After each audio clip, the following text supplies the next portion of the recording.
Peace work, befriending your body. Unconditional love really exists in each of us.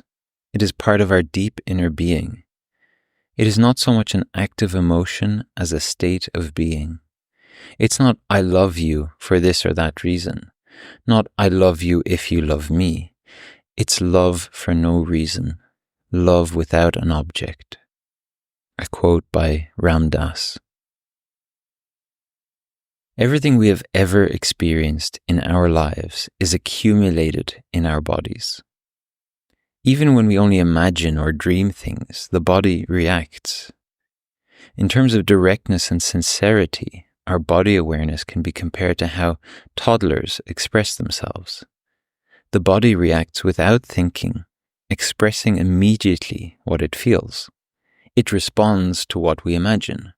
For example, if we believe that lactose is unhealthy for us and then drink milk, there's a good chance that the body will respond with a rumbling belly, even if it turns out that the milk is lactose-free.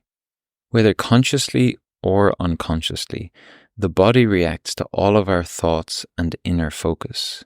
Breathing slows down when we think of something positive and speeds up when we fear something.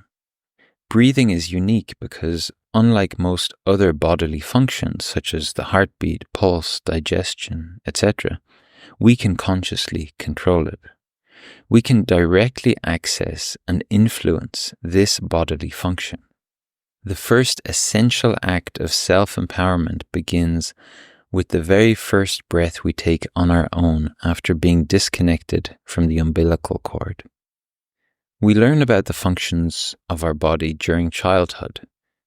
As we grow, we explore and delight in the increasing possibilities of movement and expression.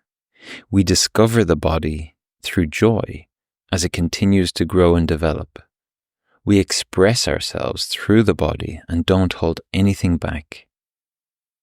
As part of our socialization, we begin to learn rules of behavior and believe that only specific ways of expression are appropriate. As a result, we begin to conceal certain sensations. We no longer cry when we feel hurt. We no longer scream when our boundaries are violated. We no longer articulate when we long for love. In so-called socialization, we are taught codes of conduct and depictions of what a body should look like. As a result, we may begin to feel ashamed of the shape of our body because it does not correspond to an ideal image. Too fat, too thin, a large nose, etc. We experience the body as a burden. What begins as a realm of possibility and potential becomes a burden. I'm not beautiful enough. Only when I'm thin will I belong. Only then will I be accepted. Regardless of whether male or female, norms for both social sexes prevent us from freely and joyfully discovering our physical potential. We enslave the body by denying it food, for example. We degrade the body by telling it over and over again that it is not right.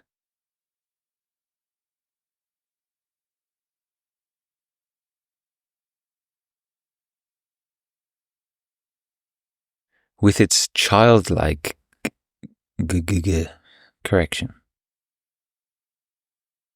With its childlike gullibility and loyalty, it puts up with a lot. But at some point, it becomes too much even for the body. It cannot suppress anymore. The barrel is overflowing. Various symptoms erupt, a wake-up call. But we often take it a step further and punish our bodies for the inconvenience they cause us. How would it be if you treated your body like a best friend instead of an enemy? If, from this moment on, you were to listen and speak kindly to it whenever you perceived pain or abnormalities in bodily functions?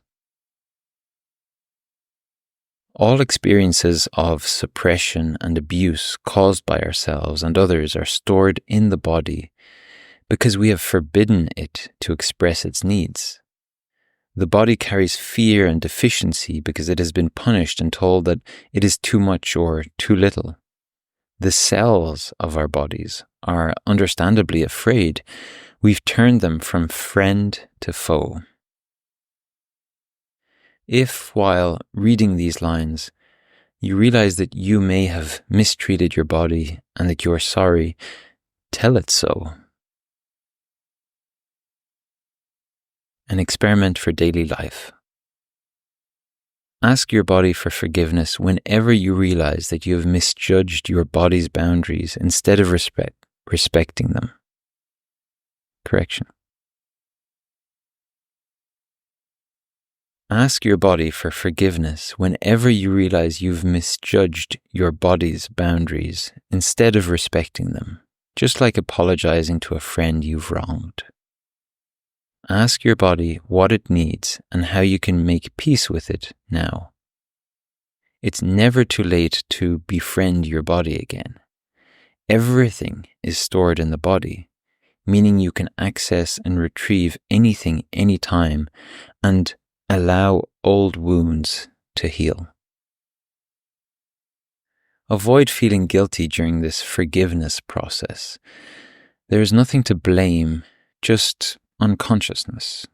You were unaware until now that you had distanced yourself from your body and mistakenly believed you should be ashamed of the skin you live in. Now you can begin getting closer to your body by listening to and acknowledging your feelings. Put your gut feeling first and let it guide you. Dare to consciously refrain from the familiar. Relinquish control again and again. The body will thank you. Help the body come into its power by reassuring it when you feel fear, just like with a child. You hold a child that has been injured and give them protection and the reassurance that everything is fine. Do the same with injured areas of and in your body. Help it heal by becoming calm and gentle. This is how you make unconditional love, what you always have been and always will be, your daily reality.